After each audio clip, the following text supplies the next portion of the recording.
कोकणातील प्रत्येक अपडेट जाणून घेण्यासाठी आजच माझे कोकणच्या सोशल मीडिया प्लॅटफॉर्मला लाईक, फॉलो आणि सबस्क्राइब करा। नमस्कार, मी प्रणाली भोसले माझे कोकणच्या बातमीपत्रात आपल्या सर्वांचं मनपूर्वक स्वागत करते।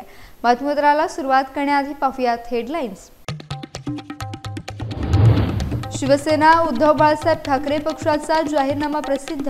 रत्नागिरीच्या विकासाचे 5 वर्षांचे विजन। सत्ताधाऱ्यांच्या निष्क्रियतेवर बाळमाने यांची टीका। मतदान नाही तर निधी नाही, अजित पवारांच्या वक्तव्यावर राजकीय घमासान। विरोधकांवर सायली दळवींचा जोरदार पलटवार। रत्नागिरीत राष्ट्रवादी काँग्रेस शरद पवार पक्षामध्ये मोठी पडझड। बशीर मुर्तजांची पक्षावर टीका। राष्ट्रवादीत निवडणुकीपूर्व बंड। आणि कोकण कन्या जान्हवी मोरेची सुवर्ण कामगिरी। जान्हवीने पटकावले 3 सुवर्ण पदक। स्केटिंग चॅम्पियनशिप मध्ये भारताचा डंका। सिंधुदुर्गात निवडणुकीचे पडघम वाजू लागले। वेंगुर्ला नगरपालिकेच्या निवडणुकीत चौरंगी लढत। सावंतवाडी शहरात राष्ट्रवादीचे 5 उमेदवार रिंगणात।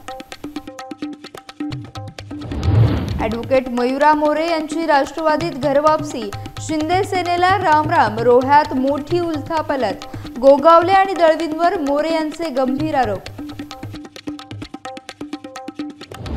पेणमध्ये निवडणुकीचा माहोल गरम। महायुतीच्या उमेदवारांचा प्रचार वेगवान।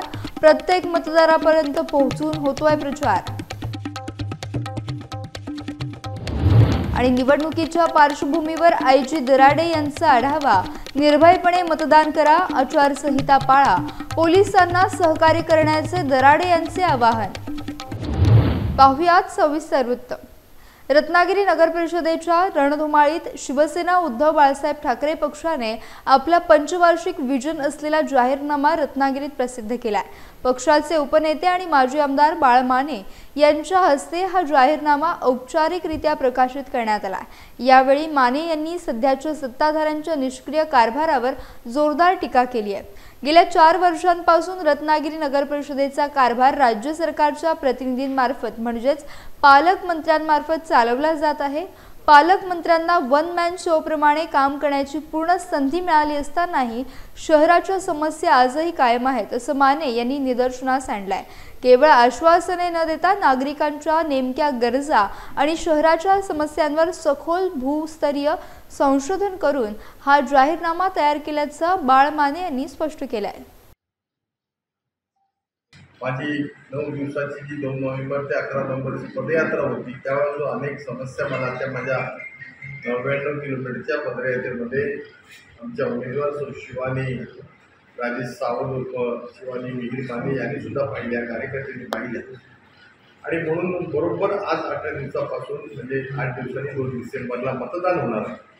आणि त्यामुळे माझी रत्नागिरीच्या सगळ्या नागरिकांना विनंती राहील की आज आमचा शिवसेना उद्धव बाळासाहेब ठाकरे पक्षाच्या माध्यमातून आमची कमिटमेंट, आमचा वचननामा या ठिकाणी आम्ही प्रकाशित करतोय। आणि त्यामुळं हे सगळं कमिटमेंट हे आमचं विजन डॉक्युमेंट आमचे सगळे कार्यकर्ते प्रिंट रूपात सुद्धा आपापल्या घरी व्यवसायाच्या ठिकाणी घेऊन येतील, डिजिटल स्वरूपात सुद्धा त्या ठिकाणी येईल। आणि त्यामुळं माझं म्हणणं पुढचं जे आठवड्यामध्ये मंगळवारी जे मतदान करणार आहात त्यापूर्वी कृपा करून आमचा वचननामा, आमचा जाहीरनामा याचं पूर्ण अवलोकन करा। आणि मी या ठिकाणी शब्द देतोय शिवसेना उद्धव बाळासाहेब ठाकरे पक्षाचा उपनेता म्हणून ही आमची कमिटमेंट आहे, हे आमचं वचन राहील। आणि त्यामुळं काही विषय जे आहेत विशेष करून रस्त्यासारखे ते तातडीने या पुढच्या 100 दिवसामध्ये आम्ही पूर्ण करणार आहोत। ही सगळी नगराध्यक्ष म्हणून हा कारभार माझा असेल, माझे 32 नगरसेवक जे असतील त्यांचा असेल, त्यांच्या सर्वांच्या सहकार्याने असेल आणि मुख्याधिकारी आहेत रत्नागिरी नगरपालिकेचे त्यांच्या अध्यक्षतेखाली असेल। संपूर्ण नगर परिषदेचा कारभार नगराध्यक्ष म्हणून मी सांभाळणार आहे। ना माझे वडील, ना माझे पती, ना माझे सासरे हे कोणी नगर परिषदमध्ये दिसणार नाही। आणि माझ्यावर कोणी बॉस नसेल, कारण नगर परिषदची नगराध्यक्ष म्हणून मी आणि माझे मुख्याधिकारी साहेब जे असतील आणि 32 उमेदवार जे असतील त्यांच्या अध्यक्षतेखाली असं मी आज जाहीर करते। आणि ही सगळे जे आपण आज मी मुद्दे वाचले हे माझ्या रत्नागिरीकरितांसाठी आहे, रत्नागिरीच्या कुटुंबासाठी आहे। हां, त्यात एक मुद्दा राहिला की बचत गटांसाठी आम्ही 1 लाख रुपयाचं एक निधी हे केलेला आहे, व्याजमुक्त आहे त्यामध्ये बचत गट महिलांकरिता. तर हे सगळे जे योजना आहेत, या सगळ्या ज्या स्कीम्स आहेत त्या रत्नागिरीवासियांकरिता आहेत. रत्नागिरी शहर हे माझं परिवार आहे, त्यामुळे नक्कीच मी हा नगराध्यक्ष झाल्यावर योजना या तातडीने पूर्ण करणार आहे. त्यासाठी तुम्हाला वाट पाहावी लागणार नाही. 10 वर्ष नाही, 15 वर्ष नाही, 5 वर्षाच्या माझ्या कार्यकाळात हे योजना सगळ्या पूर्ण होतील एवढं मी सगळ्यांना आश्वासन देते. आणि सगळ्या नागरिकांना माझी एकच विनंती आहे, एकदा ही संधी देऊन त्यांनी बघावी. एक नवीन विचार आहे, नवीन चेहरा आहे, त्यामुळे नक्कीच मी तुमचं सगळ्या प्रयत्नांना नक्कीच साथ देईन. धन्यवाद. रत्नागिरीत राष्ट्रवादी काँग्रेस शरदचंद्र पवार गटामध्ये मोठी पडझड झाली आहे. पक्षाचे ज्येष्ठ नेते बशीर मुर्तुजा यांनी ऐन नगरपालिका निवडणुकीच्या तोंडावर शरद पवार पक्षाला रामराम ठोकून अजित पवार पक्षात प्रवेश केला. यानंतर घेतलेल्या पत्रकार परिषदेत त्यांनी शरद पवार यांच्या पक्षातून शहर प्रमुखांवर गंभीर आरोप केलेत.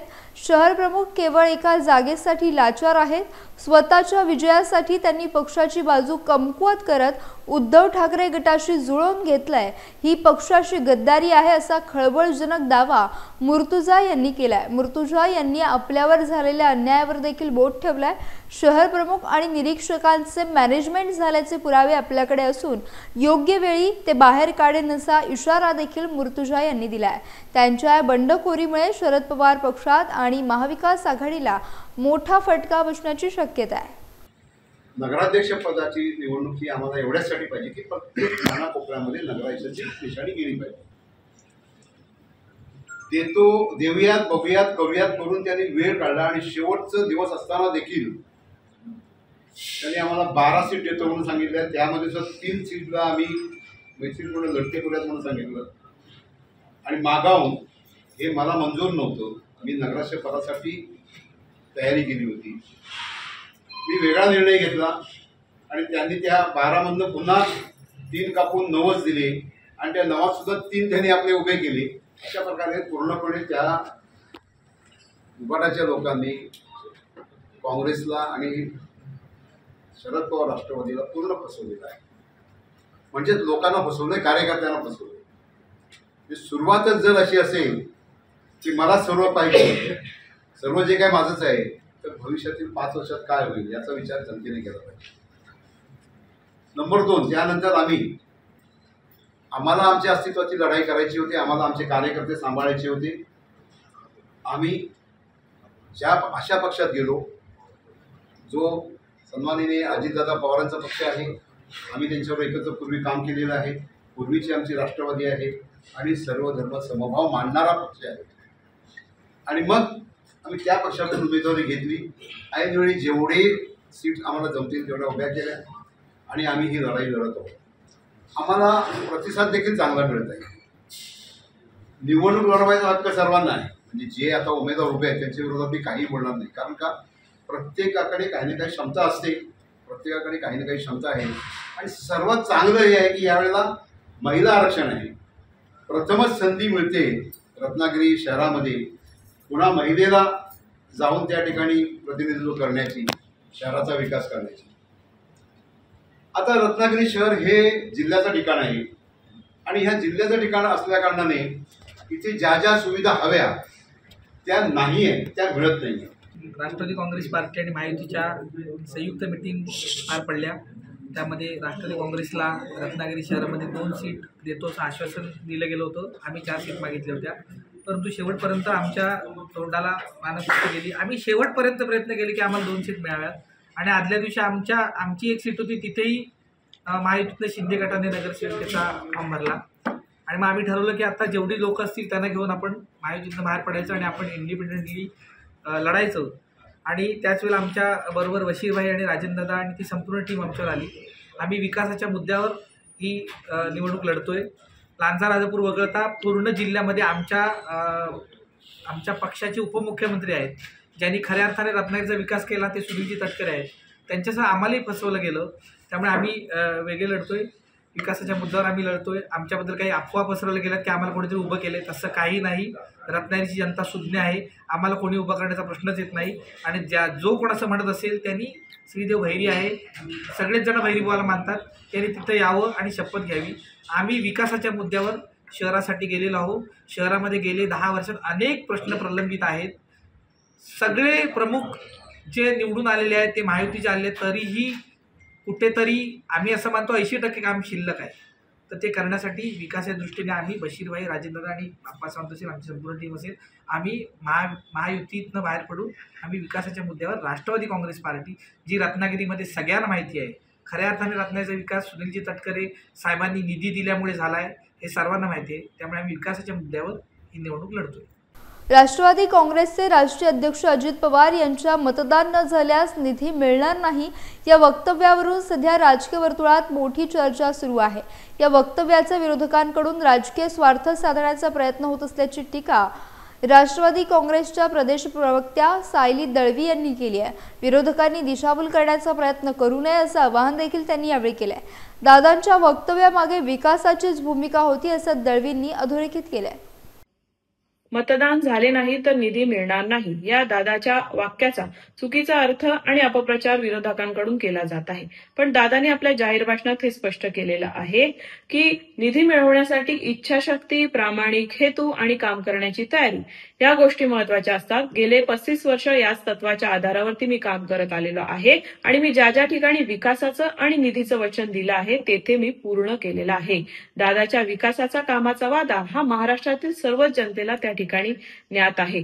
जनसेवा आणि जनकल्याण याच तत्वाच्या आधारावरती राष्ट्रवादी काँग्रेस पक्षाचं आणि आदरणीय दादांचं काम चालू आहे.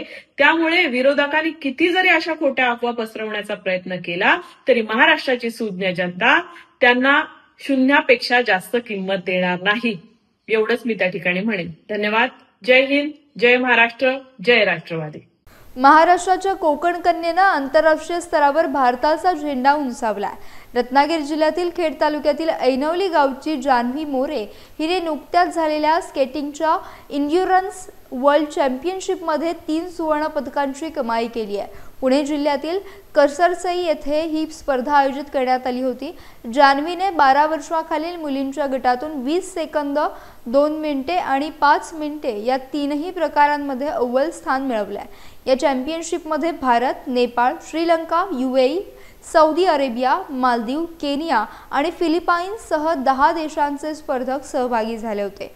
कडव्या आंतरराष्ट्रीय स्पर्धेतही जान्हवीनं आपली दमदार कामगिरी दाखवत सर्वांना प्रभावित केले. तिच्या या अभूतपूर्व यशामुळे ऐनवली गावातून संपूर्ण कोकणात आनंदाचं वातावरण आहे. शाळा, ग्रामस्थांसह क्रीडा क्षेत्रातून जान्हवीवर अभिनंदनाचा वर्षाव होतोय. तिच्या या सुवर्ण कामगिरीमुळे भारताचा मान वाढला असून तिच्या पुढील वाटचालीस सर्वत्र शुभेच्छा दिल्या जात आहेत. वेंगुर्ला नगरपालिकेच्या निवडणुकीत चौरंगी लढत पाहायला मिळत असली तरी भाजपचे नगराध्यक्षपदाचे उमेदवार दिलीप गिरप यांनी आपल्या विजयाचा ठाम विश्वास व्यक्त केला आहे. माझा पक्ष आणि वेंगुर्ल्याची जनता माझ्या पाठीशी खंबीरपणे उभी आहे, त्यामुळे प्रतिस्पर्धक कितीही असले तरी मला त्याची कोणतीही चिंता नाही असं गिरप यांनी आत्मविश्वासाने सांगितलं आहे. ते वेंगुर्ला शहरात काढलेल्या भव्य प्रचार फेरी दरम्यान पत्रकारांशी बोलत होते. कार्यकर्त्यांमध्ये कमालीचा उत्साह दिसून येत होता. गिरप यांच्या दाव्यामुळे निवडणुकीतील रंगत आणखीन वाढली असून या निवडणुकीत कोण बाजी मारणार हे पाहणं आता औत्सुक्याचं ठरेल. मला तरी असं वाटत नाही चौरंगी लढत माझ्यासाठी योग्यच आहे.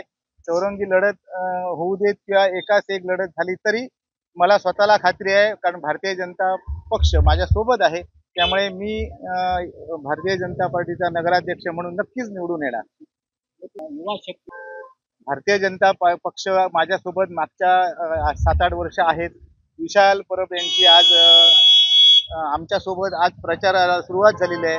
म्हणजे सोन्याहून पिवळं झालं म्हणता येईल ना, तसं आहे. विशाल भाई आमच्यासोबत आहेत. त्यामुळे भारतीय जनता पार्टीची सत्ता नक्कीच आपल्या वेंगुर्ला नगर परिषद येईल आणि नक्कीच आम्ही 3 तारखेला विजयाचा गुलाल उधळू. दीपक केसरकर साहेब हे आमचे आमदार आहेत. सावंतवाडी, वेंगुर्ला सावंतवाडी मतदारसंघाचे आमदार आहेत. आणि वर आपले जे फडणवीस साहेब आहेत, मुख्यमंत्री आहेत. शेवटी येणारा निधी हा आपल्या मुख्यमंत्री साहेबांकडूनच येतो. त्यामुळे दीपक केसरकर आमदार असल्यामुळे तो निधी हा जरी त्यांनी आणला असला तरी तो शेवटी शासनाचा निधी आहे, आपल्या भारतीय जनता पार्टी आणि महायुतीचा निधी आहे. त्यामुळे त्यांना निधी आणावाच लागेल, कारण ते आमदार आहेत. आमदार हा निधी देतातच, परंतु ती कामं करण्याचं जे काम आहे ते आमच्या टीमने केलेलं आहे. सावंतवाडी शहरातील आगामी नगरपरिषद निवडणुकांचे पडघम वाजू लागले आहेत. या निवडणुकीत विविध राजकीय पक्षांनी कंबर कसली असून राष्ट्रवादी काँग्रेस पार्टीने देखील आपले उमेदवार जाहीर केलेत. राष्ट्रवादी काँग्रेसने सावंतवाडी नगरपरिषदेच्या 5 जागांसाठी आपले उमेदवार रिंगणात उतरले. सावंतवाडीकरांना उत्तम आणि दर्जेदार मूलभूत सुविधा देण्यासाठी हे 5ही उमेदवार कटिबद्ध असल्याचं पक्षानं म्हटलंय.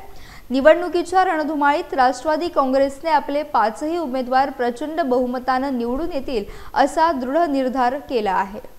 राष्ट्रवादी काँग्रेस पार्टीकडनं मी उदय कृष्णराव भोसले 6 ब मधनं उभा आहे आणि माझ्या बरोबरच्या सहकारी सौ दिशा कामत या 6 अ मधनं राष्ट्रवादी काँग्रेस या चिन्हावर, घड्याळ या चिन्हावर आम्ही दोघे उभे आहोत. आमचं विजन असं आहे की आम्हाला ह्या वॉर्डामध्ये आणि नगरपालिकेमध्ये आम्हाला आमचं सेपरेट विजन घेऊन जायचं आहे. कारण सुरुवातीला आता पहिल्यांदा मी एक सांगतो की पहिल्यांदा आम्ही युती करण्याचा फार प्रयत्न केला, पण दोन्ही शिंदे गटाकडनं आणि भाजपाकडनं आम्हाला पाहिजे तसं नव्हे म्हणा किंवा कोणते प्रतिसाद न आल्यामुळे आम्ही स्वतंत्र लढण्याचा निर्णय घेतला. सन्माननीय आपले अर्थमंत्री अजितदादा पवार व प्रदेश अध्यक्ष सुनीलजी तटकरे साहेब यांच्या आशीर्वादाने आम्ही ह्या मतदारसंघामध्ये उतरलेलो आहोत.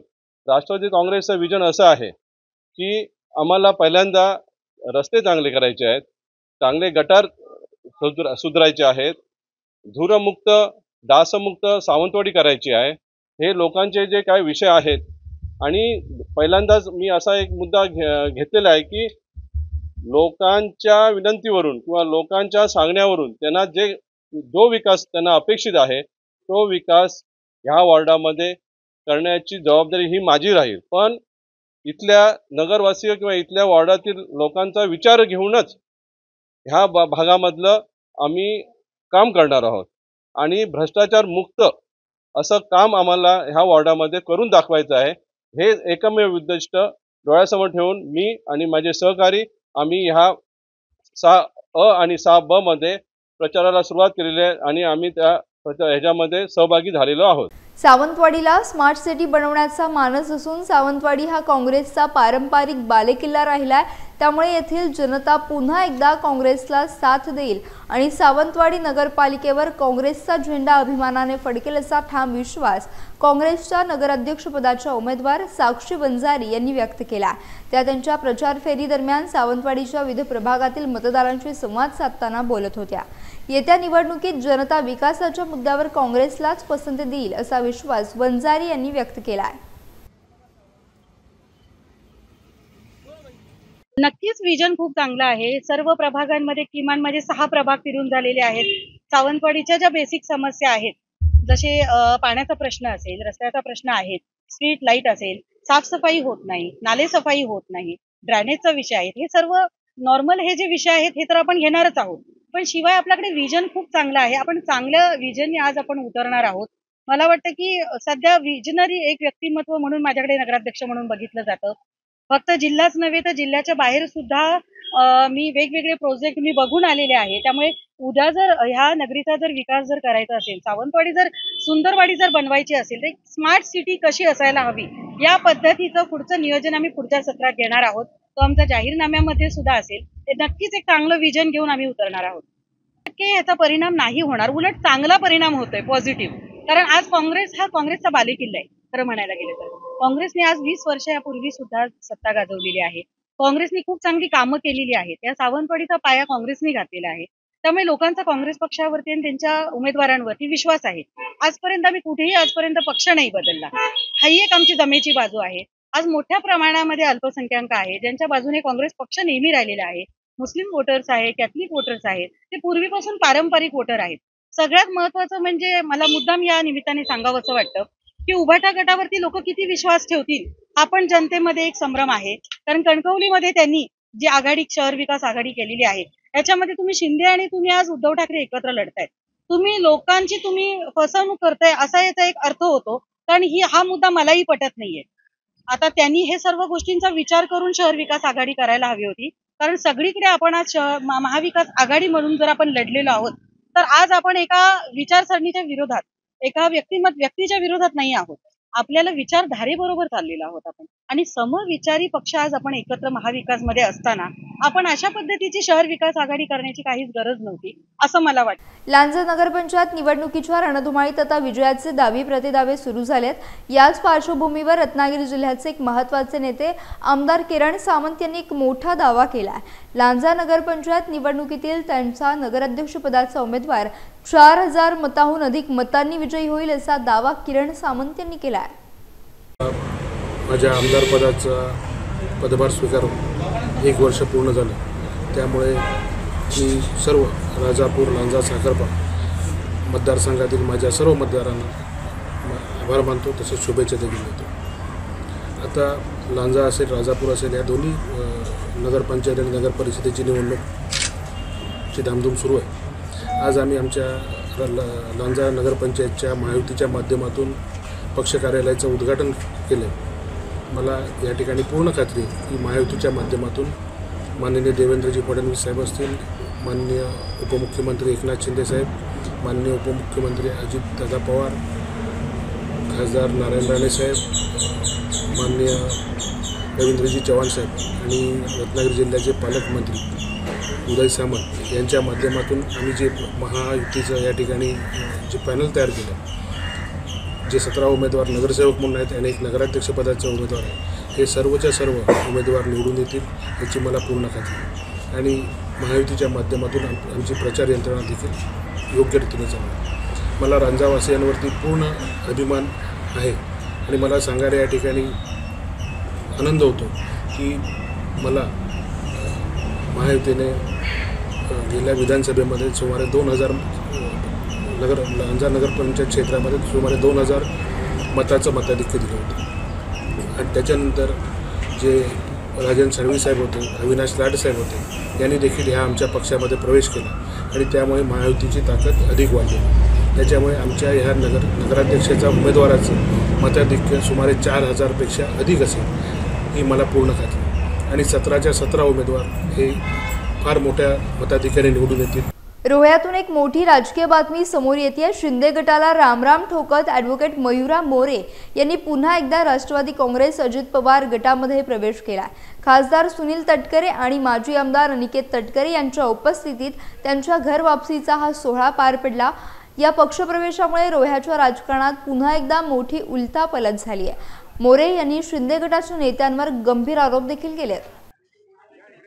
दिनांक 17/10/2025 रोजी माननीय आमदार महेंद्रशेठ दळवी साहेब यांनी मला शिवसेना महिला रोहा शहर प्रमुख म्हणून नियुक्ती दिली. त्यानंतर साधारण हा महिन्याभराचा प्रवास माझा शिवसेनेसोबत होता. माझा जो पक्षप्रवेश झाला त्यावेळेला मला असं आश्वासन दिलं गेलं की तुला शहर प्रमुख पद आणि नगरपालिकेचं तिकीट या 2 आश्वासनांवर मला पक्षात घेण्यात आलं.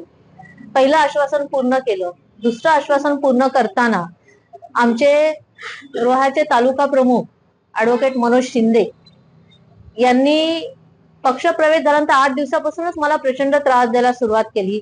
त्याचं पहिलं कारण सगळ्यांना माहीत व्हायला पाहिजे ते म्हणजे आमची शिवसेनेची मीटिंग लावली गेली. त्याला मला एखादी गोष्ट जी असं वाटलं की नाही आपण तिथे मांडायला पाहिजे ती मांडली. आमची मीटिंग झाल्यानंतर त्यांनी मला एकच सांगितलं, आमच्या मीटिंगमध्ये महिलांनी बोलायची पद्धत नाहीये, तू आल्यामुळे ही पद्धत पडली. सगळ्यात पहिली मी एक इंडिपेंडेंट महिला आहे, ॲडव्होकेट आहे आणि असं असताना शहर प्रमुख असताना जर का मला तिथे बोलायची संधी नसेल तर ती गोष्ट मला खटकली. ही गोष्ट मी वरिष्ठांपर्यंत पोहोचवली. त्यानंतर त्यांना तशा सूचना दिल्या. त्यानंतर लगेच आपल्या निवडणुका लागल्या. त्यावेळेला सुद्धा दळवी साहेब असतील, गोगावले साहेब असतील यांनी तालुका प्रमुख यांना सांगितलं की तुमची कोर कमिटी होणं गरजेचं आहे. शहरातून आपण जेव्हा उमेदवार देतो तेव्हा कोर कमिटीच्या निदर्शनानुसारच ते व्हायला पाहिजे. परंतु त्यांनी तसं केलं नाही. त्यांनी एकट्याने हा सगळा किल्ला लढवला. आम्हाला कुणालाही विश्वासात घेतलं नाही. शिवसेना पक्षाचं तर मोठं नुकसान झालेलंच आहे, पण मी नक्कीच म्हणेन ईश्वराची कुठेतरी इच्छा होती की आमचं नातं अबाधित राहावं आणि म्हणून तालुका प्रमुखाला ती सुबुद्धी झाली. मी आता दुर्बुद्धी म्हणणार नाही, कारण मी आता अशा ठिकाणी बसलेले आहे की माझ्या आयुष्यातला एक आनंदाचा क्षण आहे. नक्कीच साहेब, मला अजून एक गोष्ट अशी सांगायची आहे. तुम्हाला सोडल्यानंतर वाईट तर वाटत होतं. माझ्या आईने मला स्पष्ट सांगितलेलं साहेबांना सोडायचं नाही, पण कुठेतरी आपण एक वेगळ्या दिशेने एक करिअर तयार करू या हिशोबाने गेले. महिनाभर तिथे मी बघितलं, एक तर स्त्री म्हणून, महिला म्हणून तिथे अस्तित्व मला तालुका प्रमुखांनी शून्य दिलं.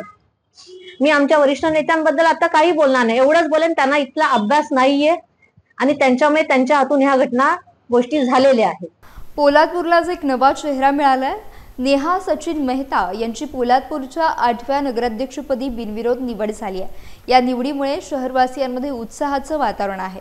आज निवडणूक निर्णय अधिकारी तथा प्रांताधिकारी पोपट ओमासे यांनी मंत्री नामदार भरत गोगावले यांच्या प्रमुख उपस्थितीत स्नेहा मेहता यांना पदभार प्रदान केला. यावेळी मंत्री गोगावले यांनी स्नेहा मेहता यांना शुभेच्छा दिल्या आणि पोलादपूरच्या विकासासाठी तसेच नागरिकांच्या समस्या सोडवण्यासाठी सर्वतोपरी सहकार्य करण्याचे आश्वासन दिले. यावेळी शिवसेनेचे सर्व नगरसेवक नगरसेविका उपस्थित होते. स्नेहा मेहता यांच्या नगराध्यक्षपदी झालेल्या निवडीबद्दल त्यांना सर्व स्तरातून मोठ्या प्रमाणात शुभेच्छा दिल्या जात आहेत. महाड शहर ग्रामीण भागातून तसेच पत्रकारिता क्षेत्र, ऐतिहासिक क्षेत्रातील मान्यवर, मित्रपरिवार आणि शिवसेनेच्या आजी माजी पदाधिकाऱ्यांकडून अभिनंदनाचा वर्षाव होत आहे. केवळ शिवसेनाच नव्हे तर इतर विविध पक्षातील पदाधिकारी आणि सामाजिक कार्यकर्त्यांनी देखील स्नेहा मेहता यांचं अभिनंदन केलंय. मेहता कुटुंबाच्या सामाजिक बांधिलकीची आणि जनसेवेची एक मोठी पोचपावती मानली जाते. पोलादपूरच्या विकासाला आता नवी दिशा मिळेल अशी अपेक्षा व्यक्त होत आहे.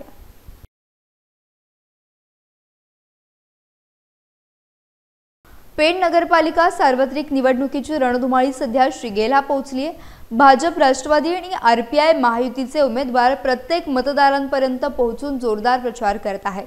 याच पार्श्वभूमीवर प्रभाग क्रमांक 4 मधील महायुतीचे उमेदवार सागर पवार आणि हर्षा पाटील यांच्या प्रचाराचा नारळ फोडून जोरदार सुरुवात करण्यात आली आहे. नागरिकांचा त्यांना वाढता पाठिंबा मिळत असल्याने दोन्ही उमेदवार मोठ्या मताधिक्याने निवडून येतील असा विश्वास व्यक्त होत आहे. नगराध्यक्षपदाचे उमेदवार प्रीतम पाटील देखील जनतेचा विकास हाच अजेंडा घेऊन मैदानात उतरले आहेत. प्रत्येक मतदाराचा आशीर्वाद घेण्यासाठी त्यात सातत्याने फिरत आहेत. यावेळी प्रीतम पाटील यांनी विरोधकांवर तोफ डागली आहे.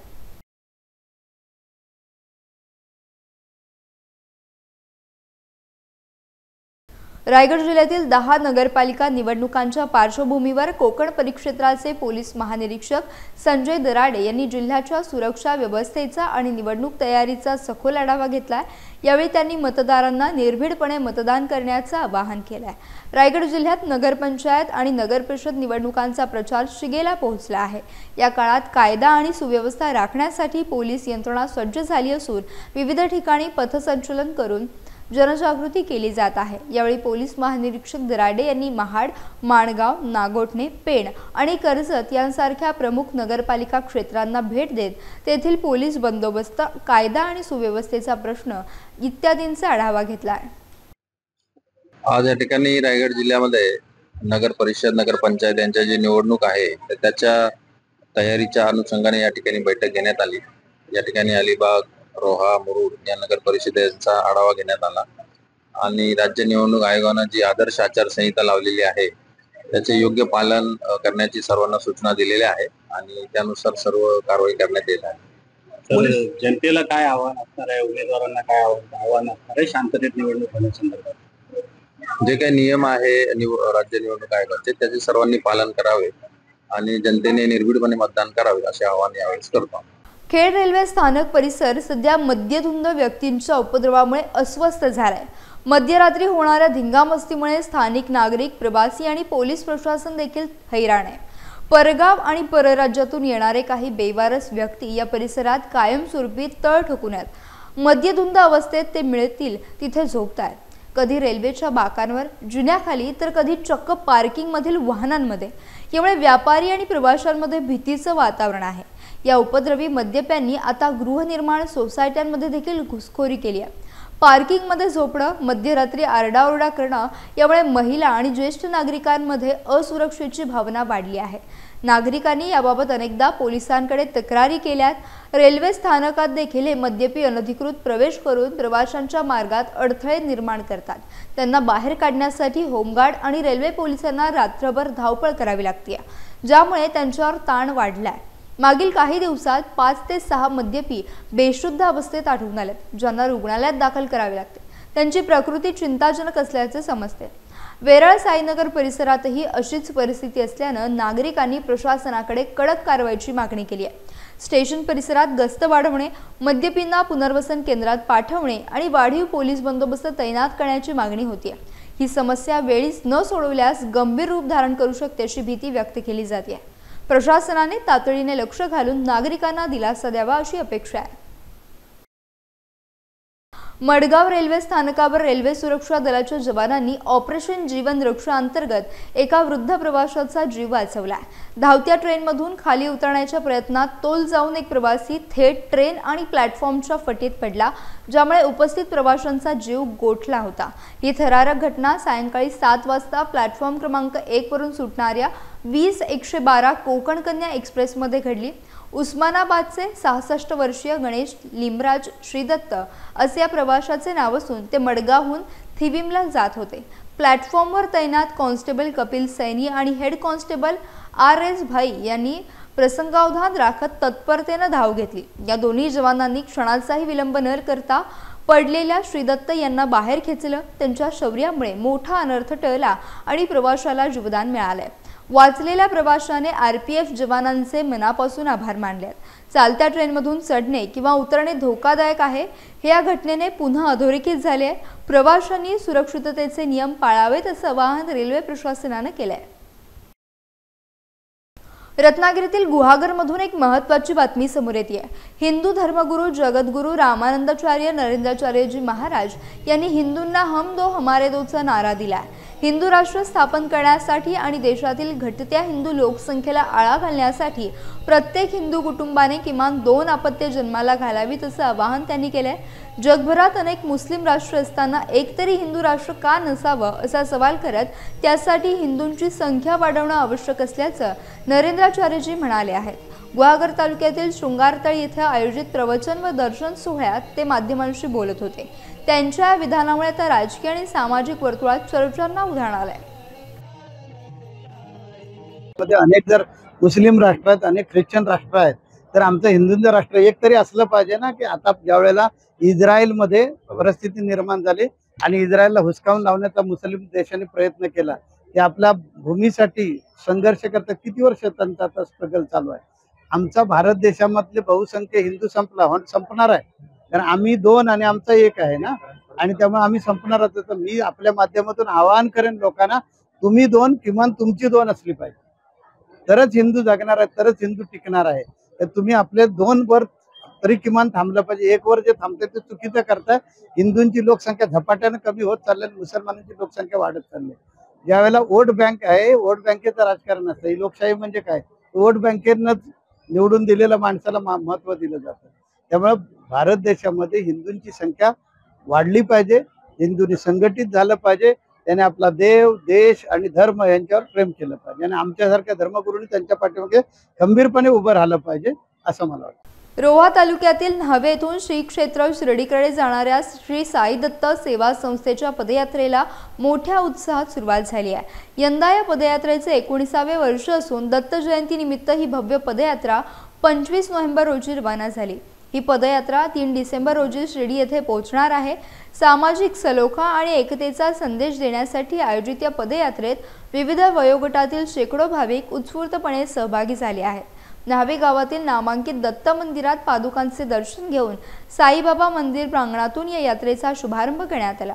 संस्थेचे संस्थापक प्रमोद कासकर, अध्यक्ष सायली कासकर यांच्यासह इतर पदाधिकाऱ्यांच्या उपस्थितीत श्री साईंच्या प्रतिमेचे पूजन करून पदयात्रेला मार्गस्थ करण्यात आले। या पदयात्रेत युवक, महिला आणि विविध सामाजिक कार्यकर्ते, पंचक्रोशीतील ग्रामस्थ मोठ्या संख्येने सहभागी झाले आहेत। साई दत्त सेवा संस्थान या संस्थेची पदयात्रा न्हावे ते श्री क्षेत्र शिर्डी या ठिकाणी आपण पदयात्रेच्या निमित्ताने जात असतो। या संस्थेला 19 वर्षे पूर्ण झालेली आहेत आणि या 19व्या वर्षामध्ये आम्ही या सर्वसामान्य लोकांना शिर्डीला घेऊन त्यांना भक्तीच्या मार्गाने त्यांच्या संसारामध्ये, त्यांच्या आरोग्यामध्ये, सगळ्या गोष्टीला चांगला आरोग्य मिळावं यासाठी आम्ही पदयात्रा, पायीवारी करतो आणि या पायीवारीच्या माध्यमातून सर्वसामान्य लोकांना संस्थेच्या माध्यमातून आम्ही ही वारी करून घेत असतो. साईराम. ही आज पालखी निघालेली आहे नावे गावातून. रायगड रोहा नावे गावातून ही साईबाबांची पालखी निघते शिर्डीसाठी जाण्यासाठी. आम्हाला पायी चालत 9 दिवस लागतात आणि ह्या पालखीचा आहे हा 19वा वर्ष आणि माझा हा आहे 7वा वर्ष. तर मला ह्या पालखीचा खूप अनुभव आलेला आहे. आम्ही हे 9 दिवस एकदम सुखाने, मजेने आणि संसाराचा त्याग करून एकदम भक्ती मार्गाने आम्ही हे साईबाबांची सेवा करतो आणि भजन कीर्तने हे पालखी आम्ही शिर्डीला घेऊन जातो. आणि हा पालखीचा मला खूप चांगला असा अनुभव आलाय. मी असं स्पष्टपणे सांगू शकत नाही, पण साईबाबांचा मला ह्या जीवनात खूप अनुभव आलेला आहे. सद्गुरू साईनाथ महाराज की जय. यासह बुलेटिनमध्ये वेळ झाली. इथेच थांबण्याची भेटूयात नवीन बुलेटिनसह. तोपर्यंत तुम्ही कुठेही जाऊ नका. पाहत रहा फक्त माझे कोकण.